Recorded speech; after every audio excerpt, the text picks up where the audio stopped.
नमस्कार दोस्तों क्या शंकराचार्य पर मुकदमा करना, आरोप लगाना ये सही है? क्या योगी आदित्यनाथ शंकराचार्य पर जो आरोप लगा रहे हैं, घिनौने आरोप लगा रहे हैं, क्या वो सही है?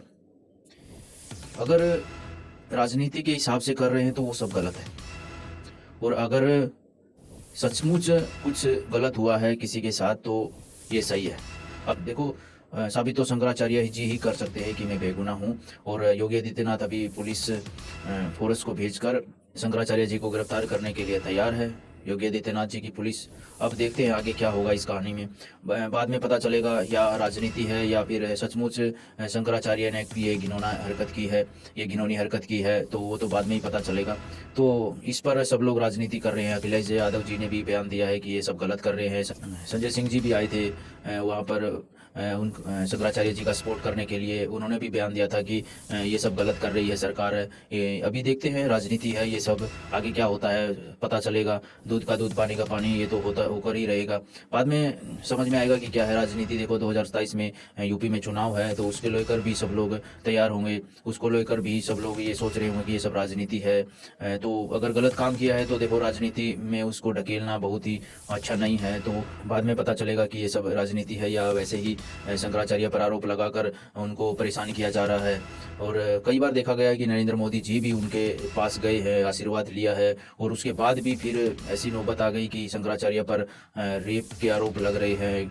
तो देखते हैं अभी क्या होगा, पुलिस क्या कार्रवाई करती है, उनके पास जाकर गिरफ्तार करती है या वैसे ही उनसे पूछताछ करके छोड़ देती है। देखो राजनीति तो गरमाएगी। अभी तो पुलिस उनके पास जाएगी, उसके बाद फिर समर्थक भी आ रहे हैं धीरे धीरे। शंकराचार्य के जितने भी समर्थक हैं सब लोग आ रहे हैं उनके पास मिलने के लिए, कि क्योंकि गिरफ्तारी संभव हो चुकी है, कि गिरफ्तारी करने के लिए आने वाले हैं पुलिस वाले। तो इसके लिए भी वो सब लोग तैयार है कि अगर गिरफ्तारी किया तो हम क्या करना है, आगे की क्या कार्रवाई होगी, क्या अपने को कदम उठाना है। शंकराचार्य के सभी समर्थक यही पर बातचीत चल रही है, यही सोच रहे हैं कि अभी आगे क्या करना होगा। दोस्तों योगी आदित्यनाथ जी ने भी कई बार ये भाषणों में बोला है कि ये कुछ ऐसे शब्दों का इस्तेमाल किया है कि शंकराचार्य को तकलीफ हुई है कि ये क्या बोल रहे हैं। योगी आदित्यनाथ कभी ऐसे तो नहीं थे, लेकिन ऐसा क्यों बोल रहे हैं। अभी धीरे धीरे देखो कुछ ना कुछ अगर किसी ने गलती की है या कुछ भी अगर ऐसा होता है तो सरकार उस पर बोलते ना गड़े मुर्दे उखाड़ना, वैसे ही बात कर रही है। पीछे कुछ अगर किया होगा तो देखो परेशान शंकराचार्य को होगी, परेशानी शंकराचार्य को होगी। अगर कुछ नहीं किया होगा तो देखो कुछ नहीं होगा। अब देखना ये होगा कि थोड़ी देर के बाद की पुलिस क्या कार्रवाई करती है शंकराचार्य पर, और आगे क्या होता है।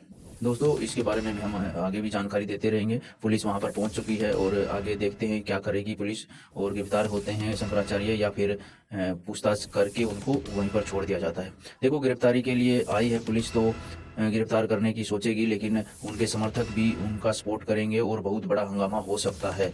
इसलिए बड़ा धैर्य से सरकार को भी सोचना चाहिए और पुलिस को भी सोचना चाहिए, कुछ भी ऐसी घटना न हो जो परेशानी का सामना करना पड़े पुलिस को, और प्रशासन को भी परेशानी का सामना करना पड़े। ऐसा कुछ घटना नहीं घटनी चाहिए वहाँ पर, किसी की जान चली जाए या किसी का कुछ भी हादसा ऐसा हो जाए। तो शांति से सब कुछ करें, शांति से पूछताछ करें, शांति से ही सब कुछ ही हैंडल करें। अगर कुछ गलत हो रहा है तो उस पर कार्रवाई करें, और अभी देखते हैं आगे क्या होगा। इस पर क्या कार्रवाई होती है, पुलिस क्या कार्रवाई करती है, और आगे क्या इसका निर्णय निकलता है। शंकराचार्य भी तैयार है, शंकराचार्य भी बयान दे चुके हैं कि हम भी तैयार है, कोई दिक्कत वाली बात नहीं है। आइए पुलिस, आइए और हम सब जानकारी देंगे। कोई हमने कुछ गलत काम नहीं किया है, वो तो दूध का दूध पानी का पानी होकर ही रहेगा। दोस्तों आगे भी हम इसके बारे में जानकारी देते रहेंगे। बहुत बहुत धन्यवाद। Good evening and welcome to RGO News.